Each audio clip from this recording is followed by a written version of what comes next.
combined with a certain simplicity and modesty. We had both gone down in the same year, 3 years ago now. I had gone to France and Germany for 2 years to learn the languages. He had failed for the Indian Civil, and then had got into a solicitor's office. But the truth was that we had drifted apart from the nature of things.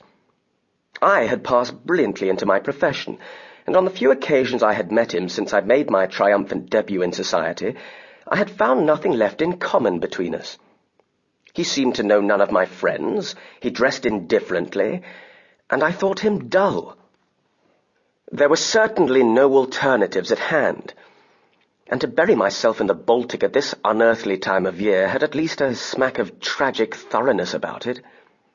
By lunchtime the next day, the weight of indecision had been removed, and I found myself sending a telegram to Davies, P.O. Flensburg. "Thanks. Expect me 9:34 p.m., 26th, which produced, 3 hours later, a reply. "Delighted. Please bring a No. 3 Rippingille stove." A perplexing and ominous direction, which somehow chilled me in spite of its subject matter.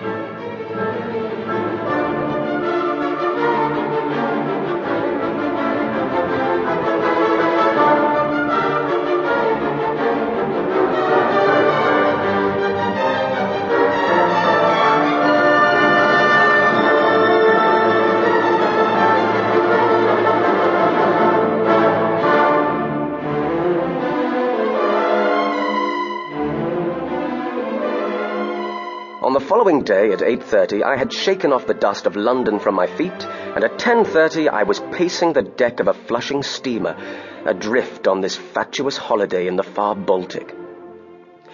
From Flushing eastward to Hamburg, then northward to Flensburg, I cut short the next day's sultry story, past dike and windmill and still canals, onto blazing stubbles and roaring towns, at the last, after dusk, through a quiet level region, where the train pottered from one lazy little station to another, and at 10 o'clock I found myself, stiff and stuffy, on the platform at Flensburg, exchanging greetings with Davies.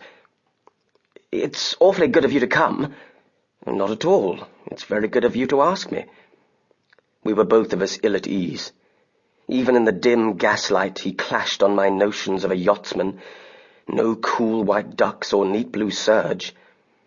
He wore an old Norfolk jacket, muddy brown shoes, grey flannel trousers, or had they been white, and an ordinary tweed cap. The hand he gave me was horny, and appeared to be stained with paint.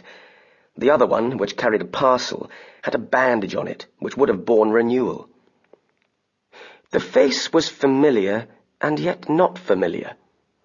The pleasant blue eyes, open, clean-cut features, unintellectual forehead were the same, so were the brisk and impulsive movements.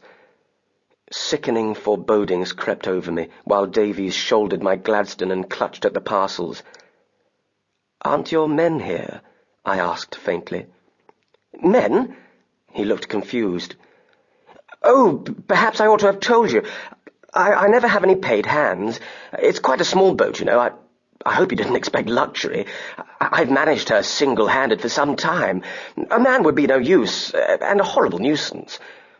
He revealed these appalling truths with a cheerful assurance, which did nothing to hide a naive apprehension of their effect on me. There was a check in our mobilization. "It's rather late to go on board, isn't it?" I said in a wooden voice.